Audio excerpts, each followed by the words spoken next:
the network for the AV industry. What are you listening to? This This is AV. This is AV Nation. This is AV Nation. Hey, welcome to ResiWeek. This is your weekly wrap-up of all the latest news and stories for the residential AV industry. I'm your host, Matt D. Scott, for avnation.tv. Today, we are joined by my good friend, Dave Pedigo. He is from CEDIA. You know him as the Senior Director of Emerging Technologies. Dave, how you doing today? I am super. Thanks for asking. How are you?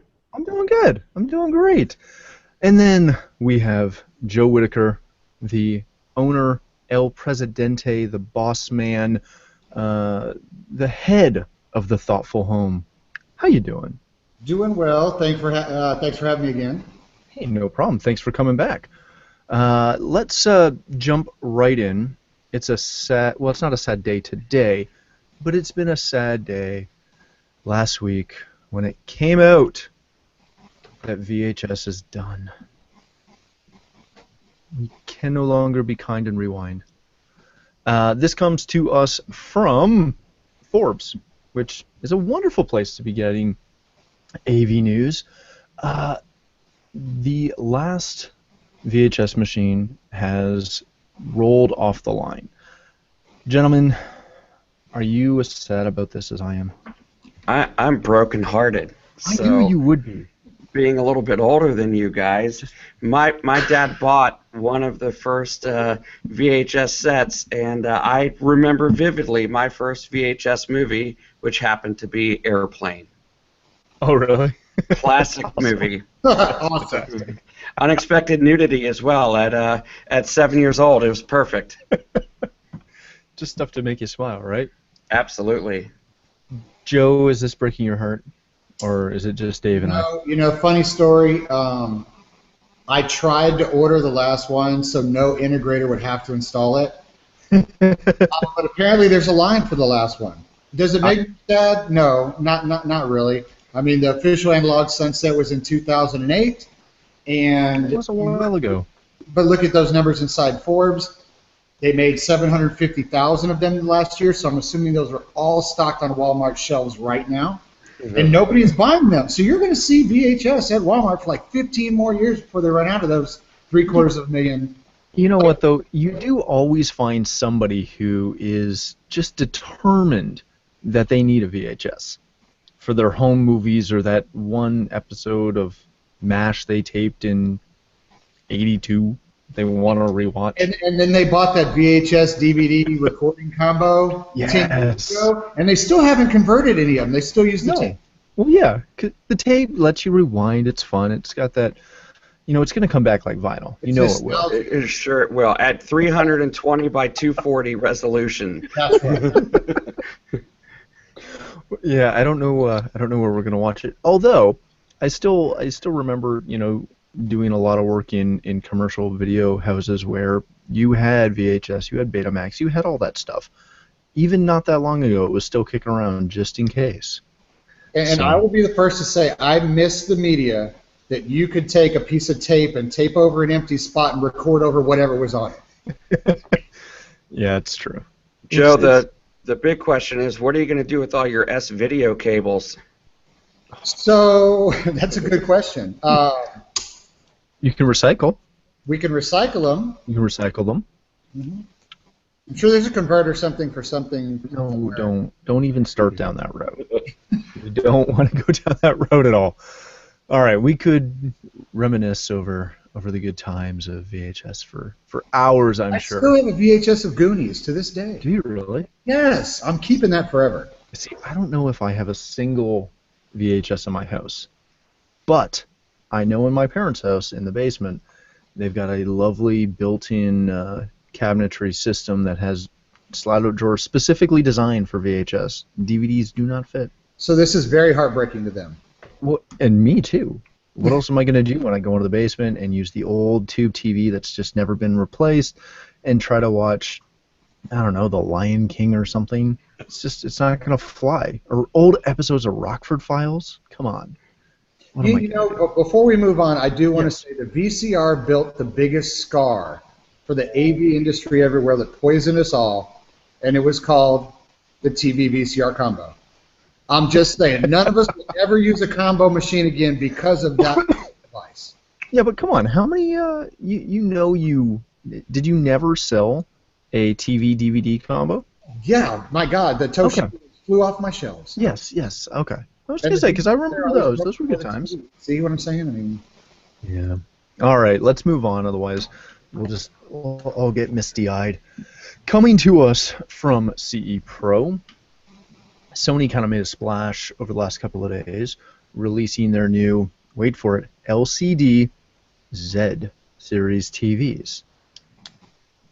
Did you guys catch that? No? Yeah, I was trying to figure out what Z stood for. Yeah. So you guys would refer to it as Z, but here where we pronounce things, it's Z. This is their brand new HDR series of TVs. It's really, really sexy. I can't lie. The interesting thing is they are saying that not only will this outperform their premium LCD rivals, it'll also outperform the premium OLED rivals. Gentlemen, as we kind of started talking about, just what order we wanted to talk about these lovely stories in, Dave, you got all excited about this. Why are you so excited about this? Well, I am so excited for it because first of all, I saw the master backlight drive at CES in January, and it was incredible. The thing about it is, just to get a little technical for a second, is that the traditional TVs that we watch, we're reminiscing about analog TVs. You're getting maybe 100 nits off of that TV. So where we are now, the master backlight drive that they showed at CES was 4,000 nits. So it was bright enough that when you were watching, one of the scenes, believe it or not, was from Annie, but they had a helicopter going over the Hudson River. In the morning, sun's bouncing off the Hudson, and it's actually, you have this visceral response. Your eyes are actually dimming because it's so bright. Mm-hmm. So, we've focused for so long on televisions about getting the black levels right, and now we're really getting to the point of really extending the range of the white levels or the brightness. And so I can see where they're coming in with saying that it's a better picture than OLED. I certainly would say that it's up for debate, but it's an incredible, incredible picture because we truly are focusing on the contrast aspect of video watching, and since we have about 100,000 rods in our eyes for every one cone, we see significantly more detail in black and white than we do in color, and so this is a really, really positive step into getting incredible pictures. So if you add that with the wider color gamut, I think they said that they're almost at the DCI P3 spec, so they're 25% greater picture colors than the Rec 709 standard. It's a really incredible picture. Yeah, I didn't get a chance to see it at CES, but I've kind of known it was coming, and we've seen a lot of stuff on it, and it does look fantastic. Now, they are suggesting that the 65 inch is going to sell for somewhere around 7K, the 75 for 10K. So that means next year that'll be 3 and 5. Well, yes, of course. They didn't release the 100 inch, the cost on that. We know as integrators that 75 and the 100 will probably be the ones that will A, want to sell, and B, that our clients are going to want. Do we, Joe, find it interesting that they said that they do not want to stick these models in a wall of TVs, that they really want to go after custom integration and AV specialists, not your general appliance stores? Does that mean, is that an empty promise? Well, okay. Let me put it like this. So I'll show my age in the industry for just 1 second. Oh, don't do that. I will preface that by saying they said that they want to do that. However, it will be on Amazon.com and Best Buy. Well, of course. There's half your empty promise right there. But so a long time ago, there was this very integrator-friendly, great margin brand out there called Fujitsu. which I love to death, and they loved the integrators more than anyone, and they were probably they were the go-to for a long time. And then the integrator market for TVs dropped out. It pretty much just washed away magically. Well, they're starting to embrace that again, where Samsung isn't. Other brands are really not. They're all over everywhere. You can buy a 4K Samsung at Walmart. But Sony, I've started to see their engineering getting better, their development getting better, their forward thinking getting better, and they're actually starting to target us with a $50-some-odd-thousand floor projector that's freaking amazing that you can splice together and do a wicked wall.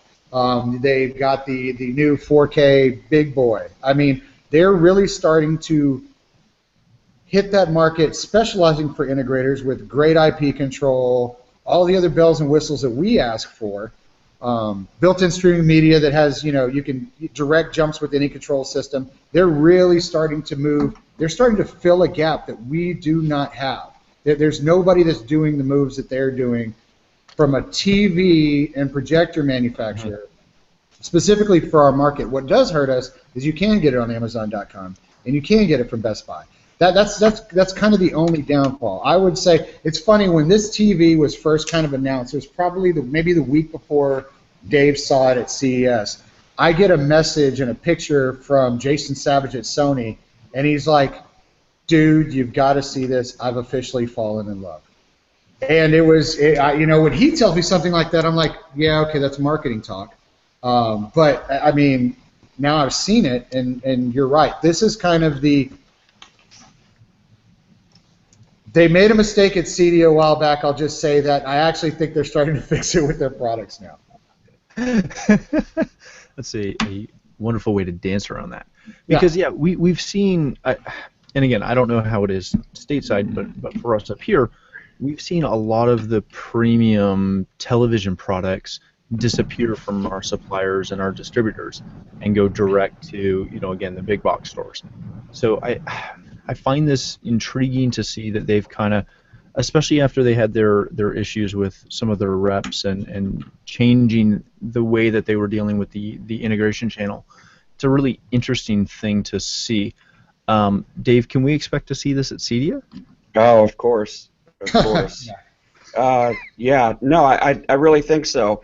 And what I'll say is I think that we will see, as the industry, from a television perspective, is that the cutting edge technologies, and there's multiple technologies that are coming down the line over the next few years, that they're going to target our market first, because we're in front of the clientele who has the ability to afford a $10,000 75-inch TV, or say a $20,000 100-inch TV, or whatever it's going to be.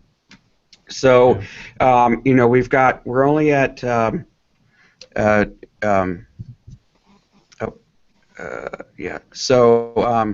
there we go. So we can, it's DCI-P3 is what we're looking at for the Sony. So the color is not quite so, it's not there yet. We're going to get Direct 2020, which is significantly better yellows, better reds and greens. So I think over the next few years you'll see, okay, well, first we're going to get to, let's say, 4,000 nits, although in the article they don't specifically state what the actual brightness is. It'll probably be a little bit less than what we saw at CES. So we'll see brighter TVs that are coming out. We'll see colors where we're going to get closer and closer to Rec 2020, and there's a new Rec 2100 that's coming out as well, higher frame rates. So, and I think that TV manufacturers realize that they can produce displays where they can make some margin on them, and then our members can make some margin, because we're in front of the early adopters and one with the disposable income to be able to afford what is really truly a luxury product. Well, yeah, because let's remember, this is not, especially, at that 75-inch, $10,000 price point. That's not something your average person is walking into Best Buy and just throwing down on their Visa or MasterCard. No, and And I don't think that, no disrespect to Best Buy, they do some good things as well, but go and try to get somebody, who's 18 years old and, just graduated high school and explain what Rex 709 or DCI P3 is or the brightness. All they're going to say is, dude, good. it's really Man. cool. Means it's really good. Yeah. Oh, lovely. Very nice. Moving on, we've got an article from Residential Systems from my good friend Todd Puma. He wrote a lovely article, as I said, on remote monitoring and how being able to be there and in the door and correcting things proactively ahead of time, how that makes you look fantastic in front of your client, but B, it's kind of the backside of you can make a lot of money on that RMR from remote monitoring, but it's much more effective than just showing up and doing a service call. Joe, is this something that I hate to say that this is this something that our dealers or our integrators still need to get? I feel like it is. No, yeah, I mean on that, it's. Sorry, I know I opened a wormhole right there. And I'm gonna plug Dave Pedigo real quick. It's definitely something they need to get. So I would actually recommend that anybody watching, if they're attending CEDIA, take the. There's a class on. RMR. Gosh, what is it? Now I just drew a blank. Well, there's classes. Yeah. There's some on the remote management aspect, and there's also one on service contracts. Excuse me. There's a class on service contracts. There you go. Take those two classes, you put them together, and this is what every integrator needs to do. Because I mean, you think about it. Some of the ones that are named in here, you have Pack Edge with Backpack. Mm-hmm. Now, Pack Edge is going to get into some really interesting stuff now that they're part of Control 4 and actually be able to track things on a MAC address and IP level down to a device level, similar to what another company that's actually been around for a little while called IHEG does, which wasn't mentioned in this article. You've got IHEG that has been doing this kind of thing for quite a while. And if you deal with IHEG, they'll actually help you set up these service contracts so that you have some turnkey RMR already built in. And then they mentioned Blue Bolt, which has been around for, gosh, I mean, exactly, a decade at least. Yeah. I've been doing Blue Bolt since, well before I was up in St. Louis. It had to be a decade. So, I mean, these things are out there, and we've used them as tools for us rather than tools for our clients. And when you use a tool that's ours, that's a company's, that's a HTP's company, a technologist company, we consider that like we're buying a drill. I bought a drill. I'm not charging my customer for this drill. However, we need to start thinking about these services as tools for our clients, so that we're, we know ahead of time when something is going wrong or before it even goes wrong, and it's fixed before they even notice. That's how a service contract is supposed to work. But a lot of integrators don't look at it that way. They need to start looking at this investment in real, monitoring and proactive monitoring, not after the fact. Mm-hmm. They need to start actually putting this into a process that's profitable for them, better for the client, because it's looked at that way now. This is a client tool, not an integrator's tool.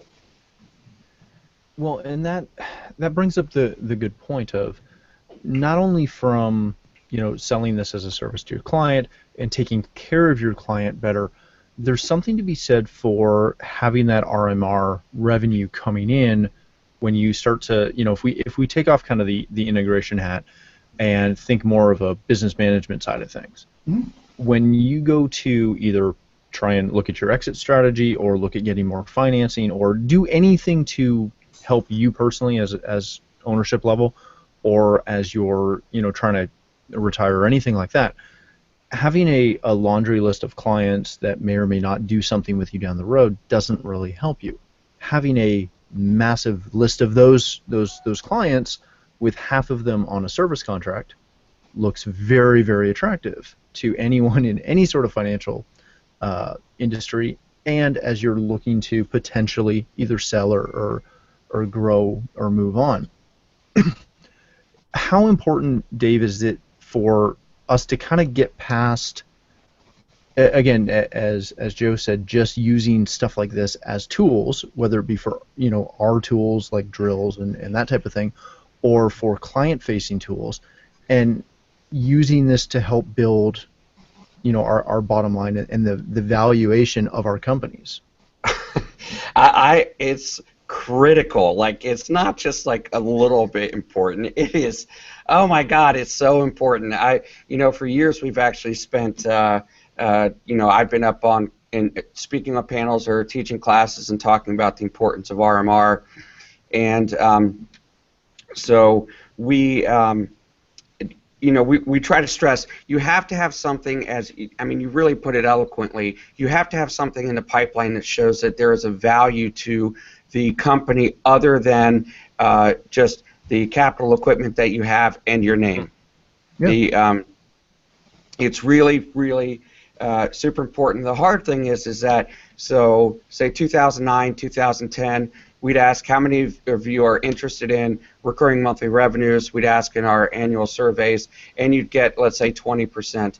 What we've started to see is that slow climb, but there's still probably about 40 or 50% who don't want to get involved in recurring monthly revenue because they think that they can't move the needle enough, that the dollar figures that are coming in aren't enough to actually move the needle. They're not a security company. They're not used to it. But the bottom line is the exit strategy is so important.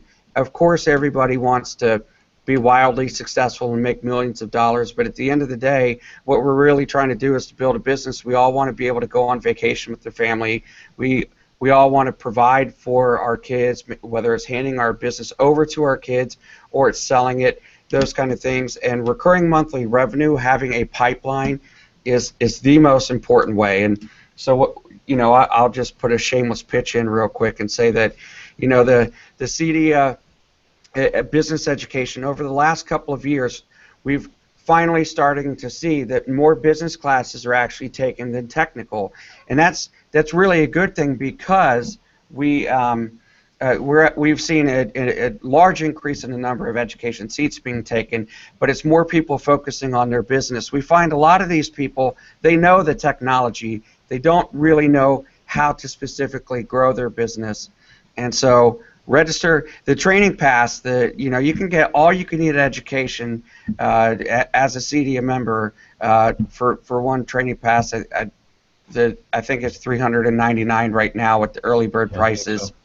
So bottom line is, it's important, and you have to remember that this is a business you're running. And the one advice I've always given is, for every one business class or for every one technical class you take 2 business classes, because you're not doing your clients any favor by putting them in a great home cinema that you can't service because you're out of business. Well, and is that not a shift that we've really, as you mentioned right there, that we've really started to see, Joe, where we're seeing integrators kind of move beyond, this is a hobby I fell into, and really approach it more as and it's going to sound terrible, but approach it as a real business. That's the kind of the sink or swim thing is gone now, and now the companies that are still around, because most people they either started as a hobbyist or a split off of something else they were already doing, like a security company or an electrical company or another company that dived into this, started off as low voltage and then got into audio video and then got into automation and then got into all these other things. But it never really, for most companies, it didn't start as it was a business plan. This is what it is, and the housing market kind of just, when it crashed, it kind of weeded out, the ones that really had no longevity when it came down to the business side. Then you had the survivors, which were those who kind of figured their way through the business side just to stay alive. Now everyone is looking at a profit potential. Now everybody's looking at how to structure this business, either for growth, franchising, expanding, or, like Dave was talking about, exit strategy. So, and Dave's right. We've come to a technical peak as far as technology, where the only things that are really changing really fast on us are video formats in 4K and HDR and things that those of us who have been in a company or been around there, they're easy for us to grasp. They're just new numbers on old ideas. So now everybody's really concentrating on the business side, and I totally agree with Dave. 2 business classes for every 1 tech class. Right now you have to. That's why Business Exchange is being so successful, is because those are the things that our companies want right now. Pedigo will be the first to tell you, my guys do the training pass. You know, that's a big deal. Dave, but just quick question for all the viewers out there. Didn't Early Bird end yesterday? It did. So there's. Dave, I know. getting our hopes up. What I can say is, you know what, if you just missed the deadline, give us a call. You know, Dave will take care of it. A week from now. A week from now. Don't ask me for that. So this is gonna be the AV Week extension. Yes. If you watch ResiWeek, you call and you talk to Dave. That's right. No, I would highly suggest for every company out there right now to start really concentrating on the business classes, because we can try to weed through it, we can try to figure it out, but most of us we weren't built for that. We all came from tech backgrounds, not business backgrounds. So when it comes into getting the real nuts and bolts on RMR, what a profit and loss actually looks like and how that works, how to maximize that for bank financing, selling. Here's a question for both of you. Yeah.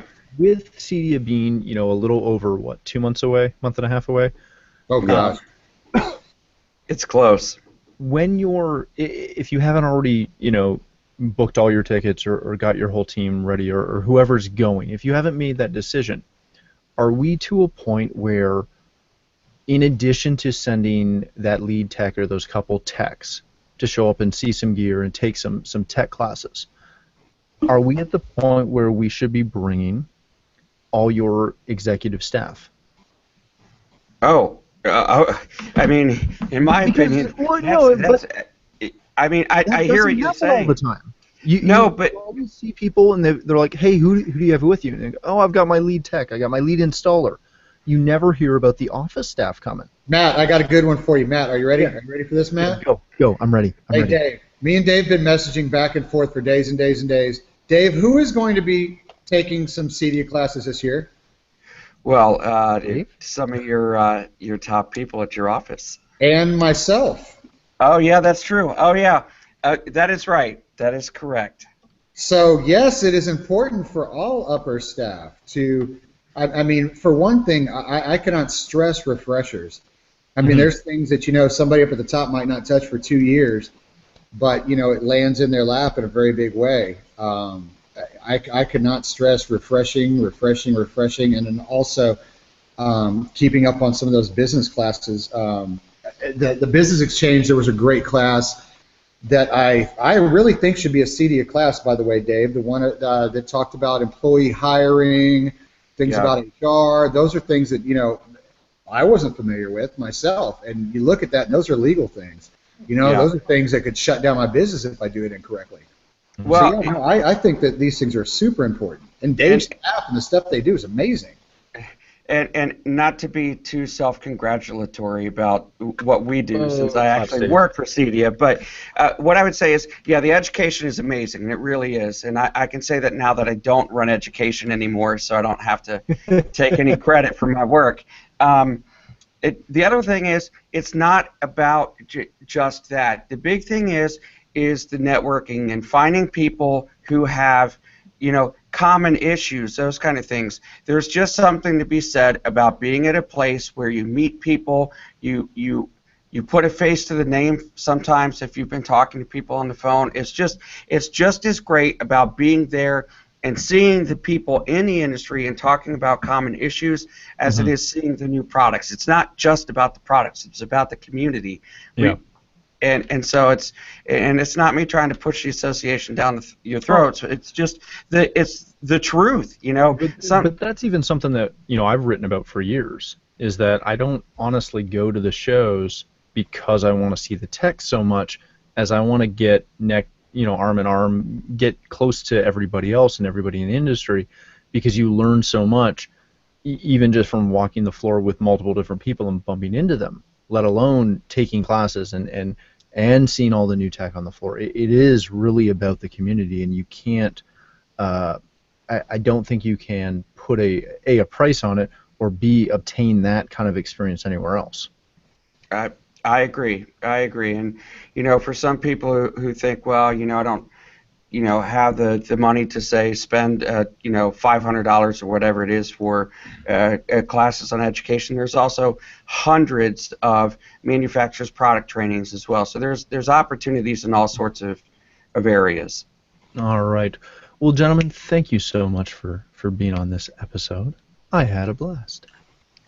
Thanks for the opportunity. I can't wait to watch you in lo-fi on a VHS. Can you guys down-res this to 320? I think I have a high 8 camera somewhere in the office. I will pull it out and send you a little video. Make sure you interlace it as well. Of course. It won't be progressive. It'll be interlaced. All right, gentlemen. Joe, where can people connect with you? You can always connect with me through Cedia. I'm always there at the show and involved with all these great guys that work there. Also, you can find me at Thoughtful Home on Twitter, the Thoughtful Home on Facebook, and you can check out our hashtag Functional Friday videos. They're getting funner and a little better as we go. And you can always find me at joe@thethoughtfulhome.com. Very nice. Dave, thanks for being here, my friend. Where can people connect with you? I'm nice and easy. Just Dave Pettigo on Twitter. Just at Dave Pettigo. Beautiful. And where can people grab all their CD information and planning for the show, which is upcoming? Just go to cedia.net and click on Expo, or the show, sorry. I have to remember we're calling it the show. And it's all there for you. But if you have any questions, we are a customer-oriented organization. Give us a call. I'll give you my direct line, 317-735-4052. I'm happy to talk to anybody who's got questions. And that's definitely the number to call if you want that extension on that education pass. That's my direct line there. The training pass. You're so welcome, Dave. Excellent. Well, again, thank you guys so much for joining us. For myself, if you want to follow me, you can find me at Matt D. Scott on Twitter, or at Omega Audio Video as well on pretty much every social platform. But more importantly, as much as I like to think I'm important, not so much. Visit us at avnation.tv. You'll find this show, all our past episodes of this show, as well as a wide variety of other shows and verticals that we as avnation.tv cover. And last but not least, when you visit the site, make sure you check out our underwriters. We have a big thanks to them. We want to thank them for supporting us. And if you like what we do, check them out. They're all good people. So thanks again for watching. That's all the time we have for ResiWeek.